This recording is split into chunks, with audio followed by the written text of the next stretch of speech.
8'de Sağlık'ta bugünkü misafirimiz eğitimci ve yazar Murat Tunalı. Hocam hoş geldiniz. Hoş bulduk, merhabalar. Nasılsınız? Teşekkür ederim. Hoş geldiniz. Çok sağ olun, hoş bulduk.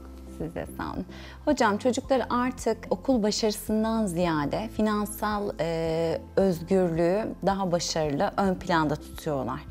Bunun nasıl önüne geçebiliriz biz ebeveynler olarak? Şimdi sosyolojik açıdan baktığımızda çocukların yetiştiği ortam son 10 yılda, 15 yılda ciddi anlamda değişti. Bizim çocukluğumuzdaki mesela okul başarısı, takdir görme, saygı görme unsurları bir parça yerini işte zenginlik, parasal bolluk, hayatın yani getireceği güzelliklerden daha fazla istifade etme gibi arzular, beklentiler çocukların hayatında daha fazla yer almaya başladı. Tabii burada onların gözü önündeki örnekler de çokça var. Mesela bir çocuk ders çalışma esnasında mola verdiğinde kendisi yaşıtındaki bir çocuğun bir kitap platformunda 5 tane, 6 tane kitap yazıp çok ünlü ve tanınır bir hale geldiğini görebiliyor ve buna imrenebiliyor.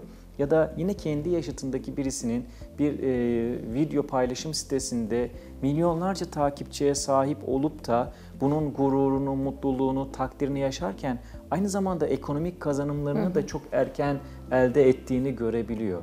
Ya da bir çocuk televizyonu açtığında haberlerde, spor haberlerinde daha 17-18 yaşındayken dünya devi bir futbol takımına transfer olup çok güzel bir hayat, şaşalı bir hayat yaşayabileceğini fark edebiliyor. Ve bunun işte bu hayatın kremasını gördükleri için bedelini ödeme noktasında geri planını takip edemedikleri için, anlayamadıkları için heves ve istekler değişebiliyor. Bu nedenle anne baba olarak çocuklara yaklaşım tarzı sergilerken o çocukların o beklentilerini de göz önünde bulundurmak gerekiyor. Ama hayatın gerçeklerini de anlatmak gerekiyor.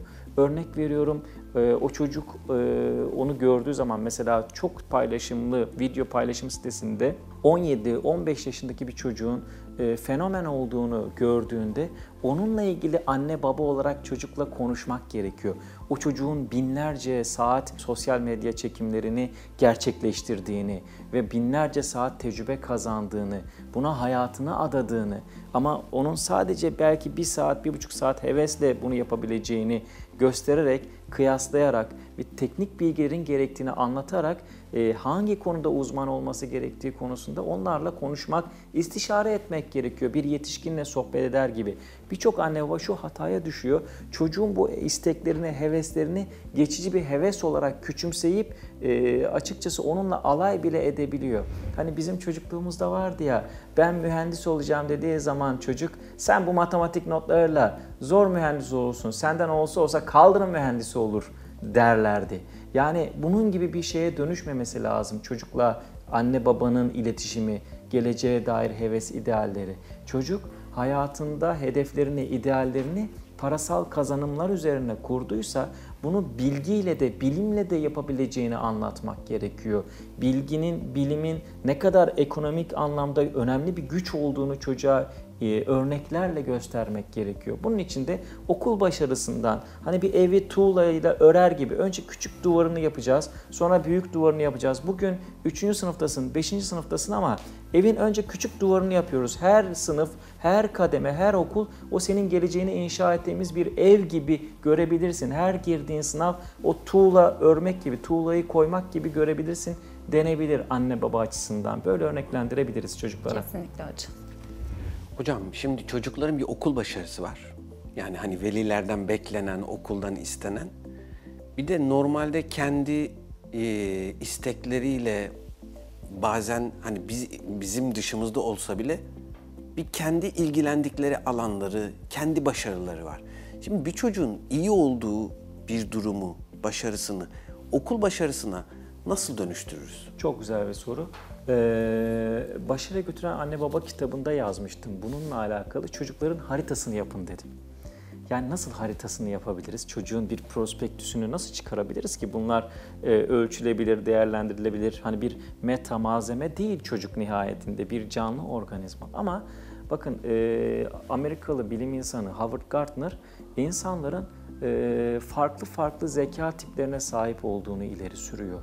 Diyor ki Zihin Çerçeveleri adlı kitabında şöyle örneklendiriyor. Mesela diyor bir insanın bedensel zekası vardır, matematiksel zekası vardır, görsel zekası vardır, bedensel kinestetik zekası vardır, bireysel zekası vardır, doğa zekası vardır, sosyal zekası, sözel dilsel zeka. Şimdi bu çokça, yani yaklaşık 11-12 tane zeka tipi var. Şimdi çocukların da aslında gelecekte sahip olabilecekleri ve başarılı olabilecekleri işleri bu zeka türlerinden ipucunu alabilirsiniz. Kendi hayatımdan örnek vereceğim. Benim çocukluğumda en sevdiğim ders Türkçeydi. Neden? Çünkü öğretmenimiz bize şiir yazdırırdı, kompozisyon yazdırırdı ve okuttururdu. Ben de okutturduktan sonra alkışlattırdığında inanılmaz mutlu olurdum. Hoşuma giderdi ve daha iyisini yazmak üzere uğraşırdım. Ansiklopedileri açar, oralardan alıntılarda bulunur. Daha ortaokul öğrencisiyim. Ama bunları severek yapıyordum. Bugün düşündüğümde benim yaptığım iş ne? Profesyonel konuşmacılık. Konuşuyorum, yazıyorum ve insanlar bunun için bana para ödüyor. Sözel dilsel zekamı kullanıyorum, sosyal zekamı kullanıyorum. Şimdi geçmiş yıllara baktığımızda ister istemez ben o tarafıma yatırım yapmışım. Bakın Batı'da çok anlatırlar bu örneği. Çocuğun matematik dersi zayıf, Türkçe dersi başarılı. Türkçe dersinden özel ders aldıralım, o alanda daha başarılı olsun derler. Oysa bizde tam tersidir. Başarısız olduğu derse daha fazla yatırım yaptırıp özel ders aldırıp o çocuğa okuldan da soğutarak acı çektirtiyoruz. Oysa başarılı olduğu alanlara yoğunlaştırarak eğitim hayatını eğlenceli hale getirecek şekilde daha başarılı olmasını sağlasak çocuk okula küsmeyecek, zaten daha fazla başarılı olacaktır. Şimdi şöyle örnek vereyim. Hiç kimse ortaokulda, lisede şu andaki 30'lu 40'lı yaşlarında, hatta üniversite eğitiminde aldığı dersler daha yakın olsa bile hatırlıyor mu o akademik dersleri? Hiçbirisini hatırlamıyor. Oysa binlerce saat uğraştık değil mi? Evet. Bir sürü ders aldık öğretmenlerden, sınavlara girdik. Hiçbirisini hatırlamıyoruz. Ama anne baba ne yapıyor? O çocuğa hayatı boyunca lazım olacakmış gibi kusturana kadar o bilgileri yediriyor. Oysa yapılması gereken, çocuk sadece sınav için işini görecekse o dersten, o dersi öğrensin, geçsin. 50 alacaksa 50 alsın, ama hayatta kullanacağı alanın, branşın, dersin neyse o derste 100 alması için, daha başarılı olması için, severek yapabilmesi için ekstra takviye yapılabilir. Buna dikkat edebilir anne babalar. Evet. Hocam peki ders çalışmayı sevmeyen öğrenciler için veliler ne yapmalıdır? Nasıl yönlendirmelidir çocukları? Bir kere burada neyi yapmaması gerektiğini anlatalım. Ondan sonra ne yapması gerektiğini söyleyeyim. Mesela bakın, birçok anne baba şu hatayı yapar çocuğa. Ders çalışmayan ya da az ders çalışan çocuğuna başka bir ders çalışan, çok akıllı, bilgili bir çocuğu örnek göstererek, bak gördün mü o nasıl çalışıyor, sen de öyle çalışsana ya, akıllı olsana diye ikazlarda bulunuyor. Ben bunu şöyle örneklendiriyorum seminerlerde. Mesela bir tablo düşünün, bir sahne düşünün. Yemek var, herkes yemek yiyor ve yaprak sarmasını yerken çocuk diyor ki, anne teyzemin yaprak sarması seninkinden daha güzel. Sen de daha iyisini yapsana. Ya da araba sürüyor baba.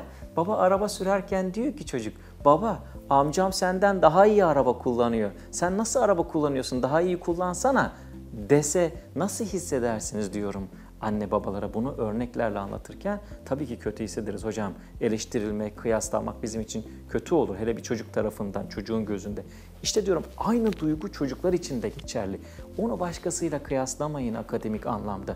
Çocuğu kıyaslarken, çocuğa ikazda bulunurken dersle alakalı şuna dikkat etmek gerekiyor. Senden 3 tane var. Dünkü sen, bugünkü sen, yarınki sen. Sen dünkü senden daha iyi olmalısın. Yarınki sen de bugünkü senden daha iyi olması için uğraşacaksın. Sen asla başkalarıyla kıyaslanamazsın. Sen özelsin. Çocuğa bu duyguyu verdiğinizde dünkü kendisinden daha iyi olması gerektiğini bilecektir. Onu yaşantısıyla örneklendirebiliriz. O nedenle anne babaların aklında bulunsun ki çocuklarını başkalarıyla kıyaslamasınlar. Kendileriyle, yine kendi eylemleriyle kıyaslasınlar. Bir de ne yapmaları gerekir konusunda, mesela çocukların ders çalışma ortamlarında dikkat ve konsantrasyonu dağıtacak unsurları eleyebilirler. Mesela şu çok güzel bir örnek, en azından akıllarında kalsın izleyicilerimizin. Çocuğun telefonunu elinden alıyorlar. Bunu yapmasınlar. Çocuk telefonu alsın, sessize alsın ve ters kapatsın, ders çalışma masasının üzerinde dursun. Ama hocam o zaman dayanamaz bakar. Çocuğun iradesini bu şekilde daha güçlü hale getirebilmek adına orada durursa, çocuk onu ellemeden ders çalışmaya kendi kendine başarabilirse, işte o zaman başarılı olmuş olur anne baba. Elinden alındığı için kullanmıyor. Aklı ama telefonda. Bunu yapmazsa anne baba, bir de ders çalışma seanslarını günümüz çocuklarının çok dikkat seviyeleri kısaldı. 15-20 dakikaya kadar düştü. Örnek veriyorum, 20 dakika ders, 5 dakika mola, 20 dakika ders, 10 dakika mola şeklinde ders çalışma sistemini oturturlarsa çocuk hiç sıkılmadan dersini çalışabilir. Ama siz şimdi 1 saat boyunca o çocuğu dersin başına oturttuğunuzda zaten 20. dakikada bedensel olarak orada ama zihinsel olarak başka yerlerde, telefonunda.